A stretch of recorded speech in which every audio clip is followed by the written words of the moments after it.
Hello my dear students, welcome back to my class where every learning is enjoyable. और आज की class में हम पढ़ेंगे सार्थक अंक।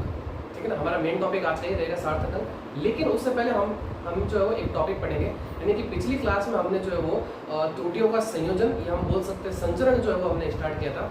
वहाँ पे जो है वो हमने त्रुटियों को देखा था कि अगर कोई दो भौतिक राशि ऐड हो रही है तो वहाँ पे जो है वो एरर जो आपको मिलती है ना, मतलब आपने कोई दो भौतिक राशि ली, उनको ऐड किया और उनसे कोई आपको जो है नई भौतिक राशि बनी, तो उसमें जो है वो क्या एरर आई थी वो भी हमने जो है वहाँ पे पता किया था कि योगफल के बारे में, और फिर हमने उसके बाद में जो है वो व्यकलन भी किया था, है ना।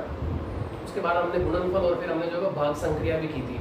ठीक है ना, तो वहाँ पे जो है वो हमने एरर को किस तरीके से निकाला था वो भी डिस्कस किया था, और उससे रिलेटेड हमने जो है वो एक एग्जाम्पल भी किया था। तो हमने जो दो एग्जाम्पल किए थे, ठीक है ना, और फिर मैंने कुछ जो है वो होमवर्क में भी दिए थे। तो आज की क्लास में आपको बोला था कि पहले तो मैं वो पढ़ूंगा कि एक टॉपिक बच गया कि अगर आपके पास में कोई भौतिक राशि है, वो पावर्स की फॉर्म में दे रखी है, उससे कोई नई भौतिक राशि बनती है, तो उसमें जो है वो एरर किस तरीके से आती है, उसके लिए मैं आपको जो है एक सीधे शॉर्ट ट्रिक बताऊंगा। आपको वो अप्लाई करनी है क्वेश्चन में और आंसर निकालना सीधा, ठीक है ना। उसके लिए आपको टाइम वेस्ट नहीं करना है, ठीक है। तो आज का हमारा पहला टॉपिक ये रहेगा, और फिर उसके बाद में हम पढ़ेंगे सार्थक अंक कि सार्थक अंक होते क्या है, ठीक है ना, और कैसे जो है वो हम किसी नंबर के अंदर जो है वो कोई भी आपको संख्या दे रखी होती है या नंबर बोल रहे हो, उसमें कैसे सार्थक अंक जो है वो हम कैलकुलेट करते हैं, ठीक है ना, गिनते हैं, उसकी भी बात करेंगे। तो फटाफट आप अपनी कॉपी और पेन निकाल लीजिए, शुरू करते हैं अपनी आज की क्लास। सो हमारा फिफ्थ चार्ट हमने पढ़ लिया था, है ना, योगफल पढ़ लिया था, व्यकलन पढ़ लिया था, गुणनफल और भागफल वाला बात कर ली। नेक्स्ट हमारे पास में कि राशियों की घातों के कारण त्रुटि क्या होती है उसकी बात करते हैं, ठीक है ना। तो फॉर एग्जाम्पल यदि कोई भौतिक राशि आपको दे रखी है कि यदि x बराबर आपको दे रखा है कि a की पावर m, है ना, b की पावर n और c की पावर p, इस तरीके से कोई भौतिक राशि आपको दे रखी है, ठीक है ना, ऐसा भी हो सकता है, ठीक है ना। फॉर एग्जाम्पल अब आपको क्या करना है, x में आपको जो है वो त्रुटि निकालनी है। तो x में यहाँ पे जो है आपेक्षिक त्रुटि निकलती है। x में आपेक्षिक त्रुटि आप कैसे निकालते हो, x में आपेक्षिक त्रुटि, क्योंकि इसको निकालने का तरीका एक होता है कि आप दोनों तरफ लॉग लेते हैं, वो मैथमेटिक्स की बात है, इसलिए मैं ज़्यादा मैथमेटिक्स में जा नहीं रहा, इसलिए मैं आपको सीधा ही जो है वो यहाँ पे एक फॉर्मूला बता रहा हूँ कि किस तरीके से आपको जो है वो इसको अप्लाई करना है, ठीक है ना। तो x में आपेक्षिक त्रुटि कैसे निकालोगे, तो plus minus delta x upon x ऐसे लिखते हैं आपेक्षिक त्रुटि को, है ना। यानी कि आपेक्षिक त्रुटि क्या होती है कि परम त्रुटि और आपके पास में मध्य मान या हम बोल सकते हैं सही मान का अनुपात क्या कहलाता है, आपेक्षिक त्रुटि में। तो आपको करना क्या, plus minus delta x upon x लिखिए, उसके बाद आप लगाओ प्लस माइनस। फिर अब आपको क्या करना है, एक एक को पकड़ो, ठीक है ना। m को लिया मतलब a की पावर m, तो इसमें अगर आप जो पावर दे रखी है उसको आगे लिखो, क्लियर। और जो a है इसकी आपेक्षिक त्रुटि से इसको मल्टीप्लाई करो, बस सिंपल सा बात ये करनी, ठीक है। फिर आप लगाओ, आप यहाँ पे प्लस लगाओ, फिर उसके बाद में आपको n को आगे लिखो, फिर b में आपेक्षिक त्रुटि लिखो डेल्टा b अपॉन, फिर प्लस का साइन लगाओ, फिर आप c लिखो, और फिर सॉरी आप b लिखो, और फिर आप जो है वो c में आपेक्षिक त्रुटि को लिख लीजिए। यही तरीका होता है x में आपके जो है वो आपेक्षिक त्रुटि निकालने का। क्लियर है यहाँ तक?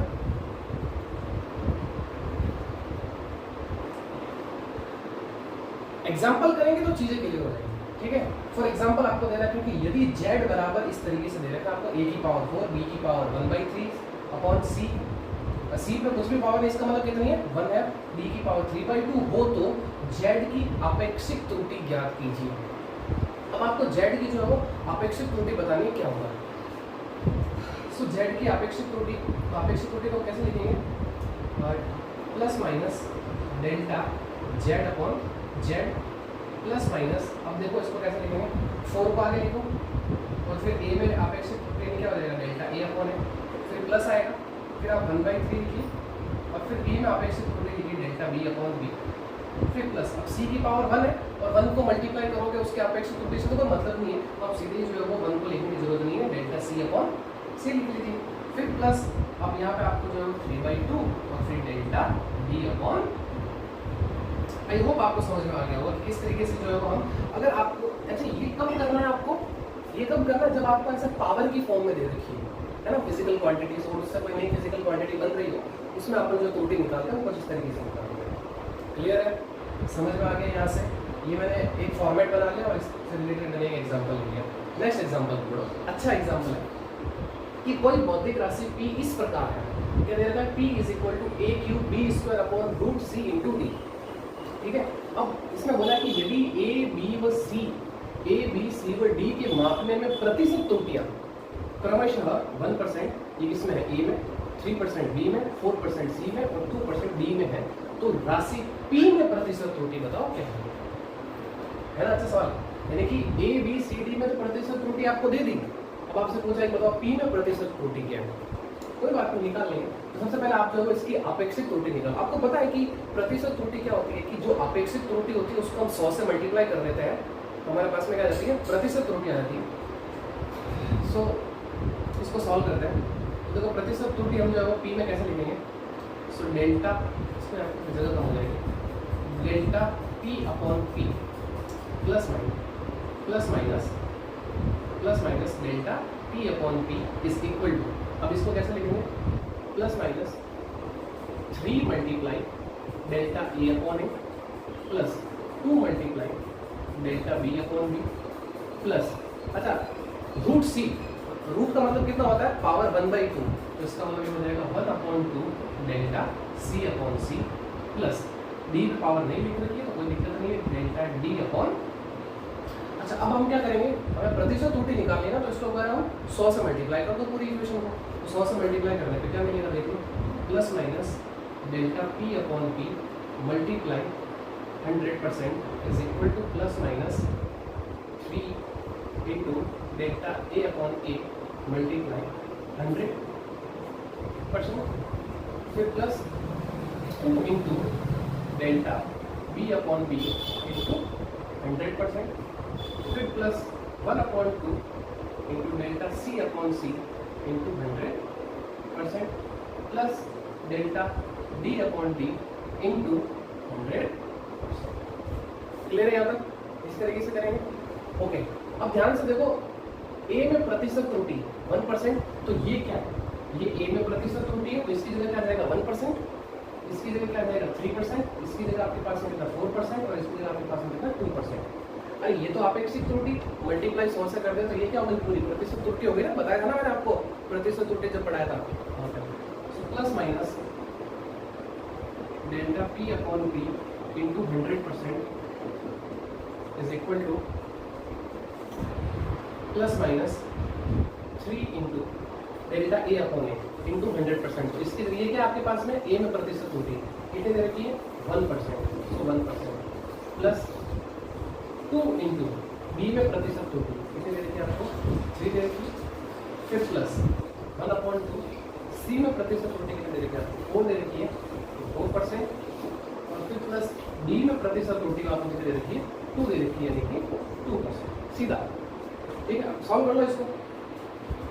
ये 2 से ये 4 2 बार कट जाएगा, 3 हो जाएगा, 3 को 1 से गुणा करेंगे 3 को 2 से गुणा करेंगे 6, तो आपके पास में कितना होगा, 6 और 3 9, और ये आपके पास में यहाँ पे कितना बचा 2, 9 और 2 कितना हो गया 11 प्लस 2 कितने 13%। तो इसका मतलब p में जो प्रतिशत त्रुटि आपके पास में वो कितनी है, 13 या 13%। आगे समझ में आया?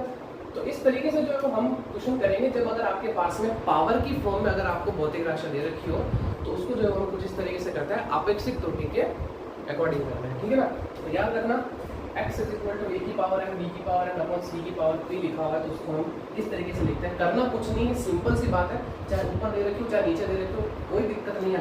हमें क्या करना है, पावर को उठाना है और उसकी अपेक्षित त्रुटि से उसको मल्टीप्लाई कर देना, सिंपल सी बात है। और साथ में क्या करना है, आपको प्लस वाला साइन लगा देना। क्लियर है यहाँ तक? तो आई होप आपको ये समझ में आ गया होगा। फटाफट ये चीज़ नोट करिए, फिर इसके बाद में हम पढ़ेंगे सार्थक अंक, ठीक है ना। इंपॉर्टेंट टॉपिक है, कभी कभी आधा नंबर या 1 नंबर का क्वेश्चन पूछ लेता है, ठीक है ना, ज़्यादा बड़ा क्वेश्चन आता नहीं है, ठीक है ना। सो पहले इसको नोट करिए, pause the video and note down. So students, अब स्टार्ट करते हैं हमारा आज का मेन टॉपिक जो है सार्थक अंक। अब सार्थक अंक होता क्या है, किसी भी संख्या के अंदर कितने सार्थक अंक होते हैं, इसके बारे में जो हम डिस्कस करेंगे। और इसके लिए हमें जो कुछ कॉमन रूल आपको दिमाग में रखना है, कुछ कॉमन नियम है ना, वो आपको दिमाग में रखना है। तो आप जो किसी भी संख्या के अंदर आप सार्थक अंक कैलकुलेट कर सकते हो। बहुत ही सिंपल है, बहुत ही इजी टॉपिक है, ठीक है ना। अगर एग्जाम में आ जाता है तो आप फटाक से कर लेते हो इसको, ठीक है ना। तो सार्थक अंक होता क्या है कि किसी भौतिक राशि को शुद्ध रूप में व्यक्त करने वाले अंकों को, किसी भौतिक राशि को शुद्ध रूप में व्यक्त करने वाले अंकों को हम क्या बोलते हैं, सार्थक अंक बोलते हैं। मान लो आपने जैसे कि आपने किसी चीज का वजन किया, ठीक है ना। मान लो कि वो आपके पास में निकल के आया 5.32 kg। तो इसका मतलब आपने क्या किया कि उस मतलब जो भी आपने जिस भी भौतिक राशि या कोई भी ले लो, आप कोई भी क्वांटिटी ले लो, ठीक है ना। आप किसी की भी बात करो, जरूरी नहीं है कि मैं कि जो है वो मास की बात करो यानी कि द्रव्यमान की बात करो, आपके पास में लंबाई भी हो सकती है। आप किसी भी चीज को मेजर कर रहे हो, अगर आप उसको प्योर मेजर कर रहे हो, बिल्कुल ही प्योर है ना, बिल्कुल शुद्ध रूप में, ठीक है ना। तो किसी भौतिक राशि को शुद्ध रूप में व्यक्त करने वाले अंकों को, जैसे कि हमने ये लिखा हुआ है, जैसे 0.3964, ये लिखा हुआ 456, 0.0362, ठीक है ना। तो किसी भी भौतिक राशि को हम जिन अंकों के साथ में लिखते हैं और अगर वो शुद्ध रूप में होते हैं तो उनको हम क्या बोलते हैं, सार्थक अंक बोलते हैं, ठीक है ना। अगली बात समझ में, तो किसी भौतिक राशि को शुद्ध रूप में व्यक्त करने वाले अंकों को हम क्या बोलते हैं, सार्थक अंक बोलते हैं। सिंपल सी बात है। अब सार्थक अंक ज्ञात करने के कुछ नियम है, ठीक है ना। आपको क्या होगा कि कुछ संख्या दे रखी होती है, ठीक है ना। उस संख्या में आपको बताना पड़ता है कि सार्थक अंक कितना है, ये बताइए, ठीक है। तो सार्थक अंक निकालने के लिए कुछ नियम है। तो पहले मैं आपको ये 5 नियम बता देता हूँ, फिर उसके बाद में 2-3 नियम और है, उनके बारे में जो हम डिस्कस करेंगे। तो देखो क्या कहता है पहला रूल, फर्स्ट रूल क्या कहता है कि सभी अशून्य अंक सार्थक अंक होते हैं। अशून्य अंक मतलब 0 को छोड़ के सभी क्या है, सार्थक अंक है। जैसे कि अगर मैं बात करूं यहाँ पे, कहाँ चला गया, ब्लैक होल में कहाँ चला गया,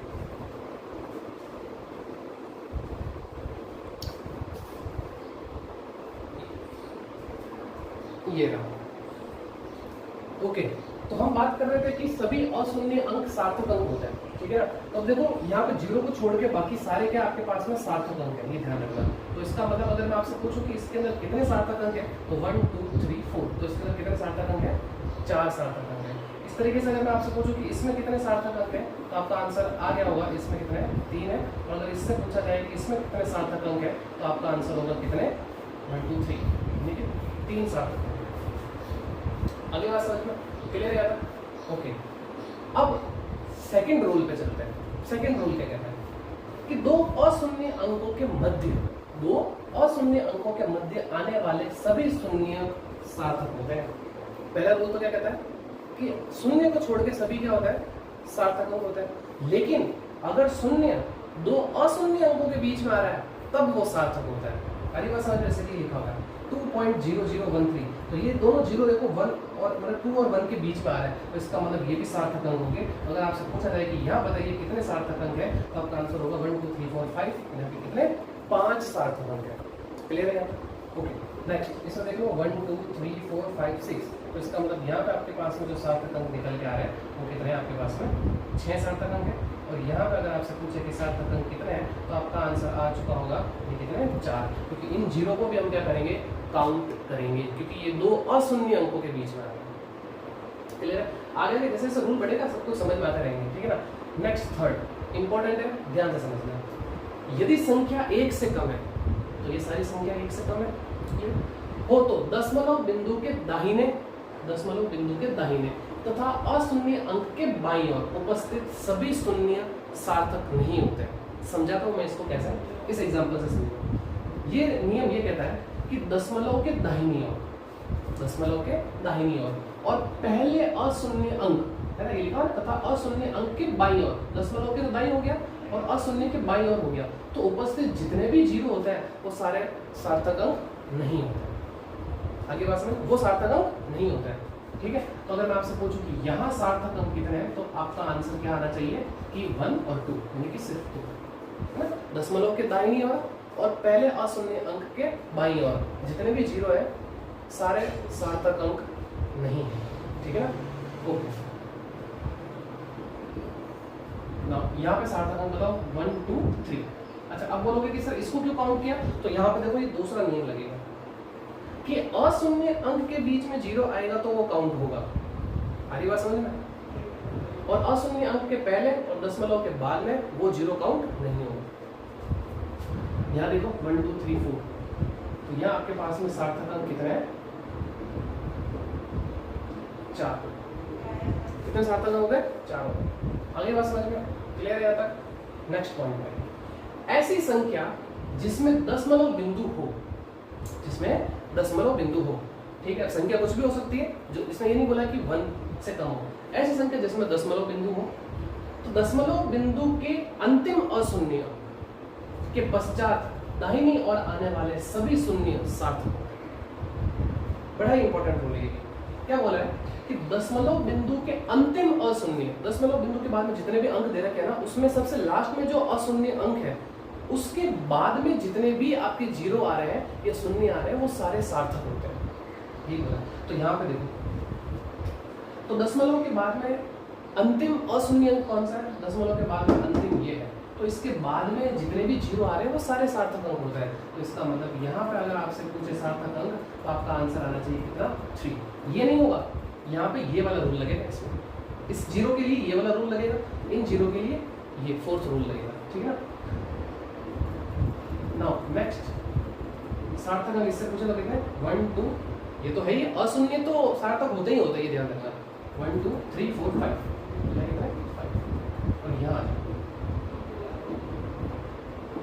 इसके अंदर कितने होंगे? 1 2 3 और ये भी होगा, तो इन्हें कितने?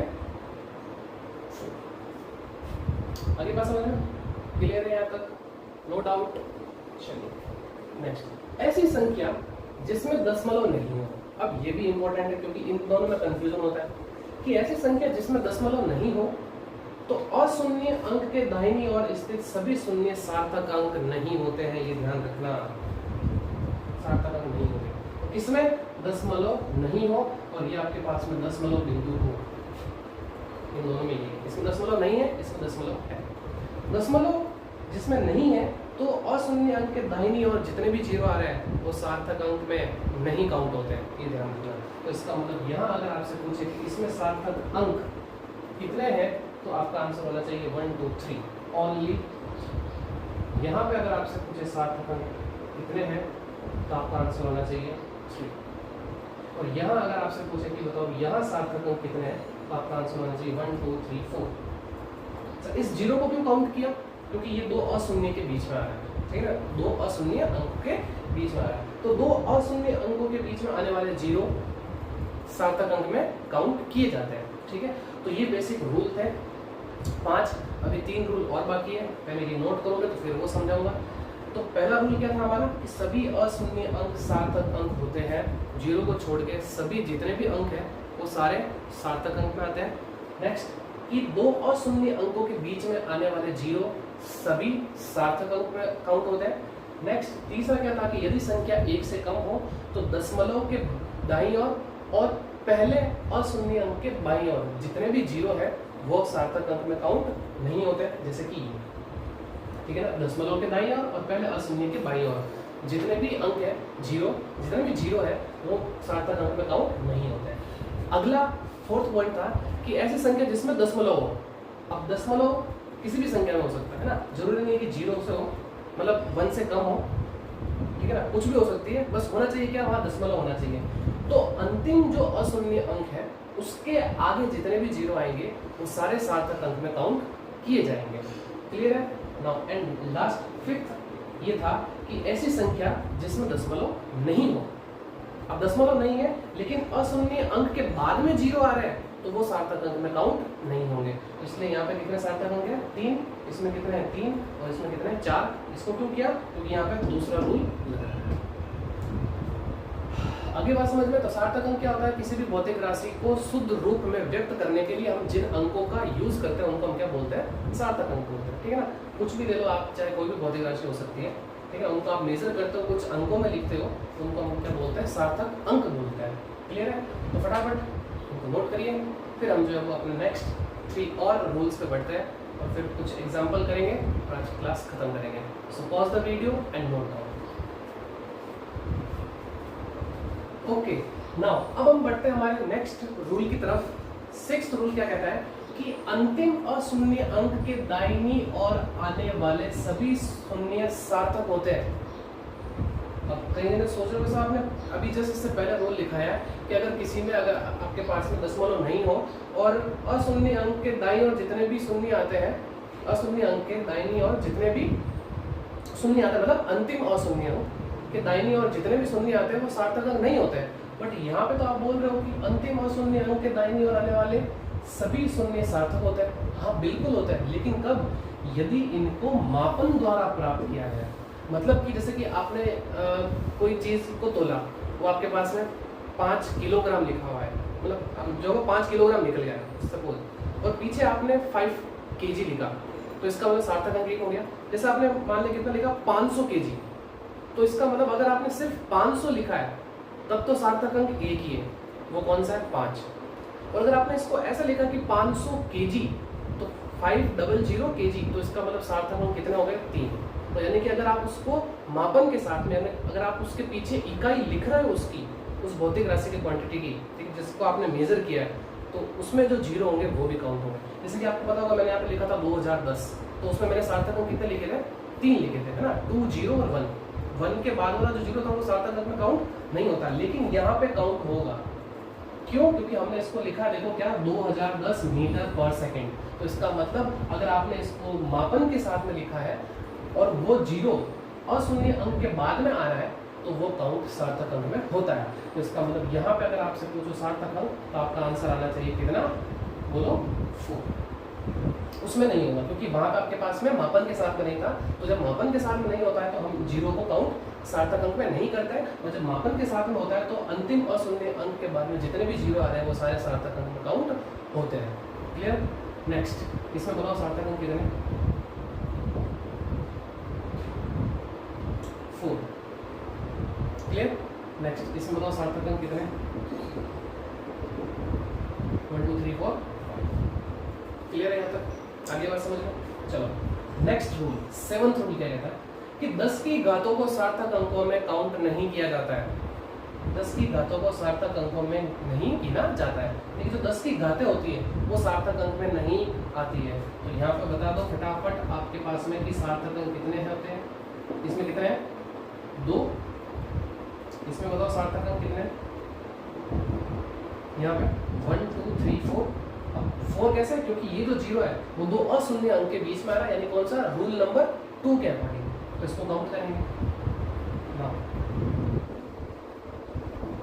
यहाँ सार्थक अंक देखो 1 2 3 4, क्योंकि बताया था मैंने आपका 4th रूल लिखा था कि अगर दशमलव के बाद में और अशून्य अंक के बाद अगर आपके पास में कोई जीरो आते हैं तो वो काउंट होता है। तो इसका मतलब यहाँ सार्थक अंक कितने?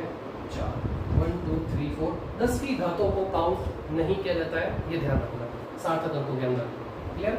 Now and last and final rule सार्थक अंकों के लिए कि दशमलव की स्थिति बदलने से, दशमलव की स्थिति बदलने से सार्थक अंकों की संख्याएं नहीं बदलती है। फॉर एग्जाम्पल आपके सामने 24.8, तो यहाँ से अगर आपसे पूछो यहाँ आपके पास में सार्थक अंक कितने हैं, तो आपका आंसर होगा 3। और अगर मैं आपसे इसमें भी पूछूं कि सार्थक अंक कितने हैं, तो आपका आंसर आना चाहिए कितना? 3। क्योंकि दशमलव की संख्या, मतलब दशमलव की जगह बदलने से, दशमलव की जगह बदलने से सार्थक अंक की संख्या नहीं बदलती है। तो इसका मतलब 24.8 में भी सार्थक अंक 3 होंगे, तो 2.48 में भी सार्थक अंक 3 ही होंगे। आगे बात समझ में? तो क्या थे ये 3 रूल? एक बार वापस पढ़ लेते हैं कि अंतिम अशून्य अंक के दाईं ओर, ये अंतिम अशून्य अंक है, इसके दाईं ओर आने वाले सभी जीरो सार्थक अंक होते हैं यदि यदि यदि इनको मापन द्वारा प्राप्त किया गया। अगर आपने इनको मापन द्वारा प्राप्त किया, अगर आपने पीछे उनकी इकाई लिखी है, तो सार्थक अंक में जीरो काउंट होंगे, अदरवाइज काउंट नहीं होंगे। जैसे मैंने इससे पहला एग्जांपल लिखा था 2010, उसके अंदर जो है वो उस लास्ट वाले जीरो को काउंट नहीं किया था। 10 की घातें सार्थक अंक में काउंट नहीं होती है, समझ गए आप? बाकी रूल वैसे के वैसे ही है। और दशमलव की जगह बदलने से या दशमलव की स्थिति बदलने से सार्थक अंकों की संख्याएं नहीं बदलती है। क्लियर? ना अब एक एग्जांपल ले रहे हैं हम कि निम्नलिखित के सार्थक अंक लिखो। अब कुछ एग्जांपल दे रहे हैं कि आपको इनके सार्थक अंक लिखना है, ठीक है? तो ट्राई करो आप भी फटाफट, जब तक मैं लिखता हूँ इनके सार्थक अंक। तो इसमें सार्थक अंक कितना आएंगे? ये तो जीरो होंगे नहीं, 1 2 3 4 4। इसमें सार्थक अंक कितना होंगे? अब कोई ये मत लिखना तो 2 मत लिख लेना, आप बोलोगे कि सर अंतिम अशून्य अंक के बाद में आने वाले 0 सार्थक अंक नहीं होते हैं। हाँ नहीं होते हैं, वो रूल नंबर 5 के अकॉर्डिंग। लेकिन रूल नंबर 6 के अकॉर्डिंग अंतिम अशून्य अंक के बाद में आने वाले 0 सार्थक अंक होते हैं। कब? अगर आपने उनको मेजरमेंट के साथ में लिखा है, जैसे यहाँ लिखा आपके पास में, यानी मापन के साथ में लिखा है, केजी लिखा हुआ है, तो इसका मतलब यहाँ सार्थक अंक आपके पास में कितने होंगे? 4 होंगे, 1 2 3। ओके नेक्स्ट, यहाँ पे सार्थक अंक दशमलव के बाद में इसमें लिखा आपने, है ना, मेजरमेंट के साथ में, तो कितने होंगे? 5। और यहाँ पे सार्थक अंक बताइए कितने होंगे? तो देखो ये तो काउंट होंगे नहीं, है ना, लेकिन ये काउंट होगा क्योंकि आपने मेजरमेंट के साथ में लिखा है, तो ये हो जाएगा आपके पास में 1 2 3 4। और वैसे भी यहाँ दशमलव वाला भी जो रूल लगता है, रूल नंबर 4, उसके अकॉर्डिंग भी हो जाता है। सो ये था आपके पास में सार्थक अंक। अब यहाँ तक आपको समझ में आ गया है, तो हमारा एक और टॉपिक बचा है राउंड ऑफ, है ना। तो राउंड ऑफ डिजिट हम कैसे करते हैं, ठीक है ना, वो हम नेक्स्ट क्लास में पढ़ेंगे। बिल्कुल छोटा सा टॉपिक है, फिर हमारा जो है चैप्टर कंप्लीट हो जाएगा, फिर हम जो अपने नेक्स्ट चैप्टर की ओर पढ़ेंगे। तो आई होप आपको आज सार्थक अंकों के बारे में पता चल गया होगा, क्या सार्थक अंक होते हैं और कैसे हम जो किसी भी संख्याओं के अंदर सार्थक अंक कैसे कैलकुलेट करते हैं। तो आपको अगर कोई भी संख्या दे दी हो, तो अब जो है वो आप उस संख्या में सार्थक अंक कैलकुलेट कर सकते हो बहुत ही अच्छे से। क्लियर है? तो मैंने बहुत अच्छे से इसको एक्सप्लेन कर दिया। तो आई होप आपको आज की क्लास में बहुत अच्छे से समझ में आया होगा। मिलते हैं नेक्स्ट वीडियो में, तब तक थैंक यू सो मच।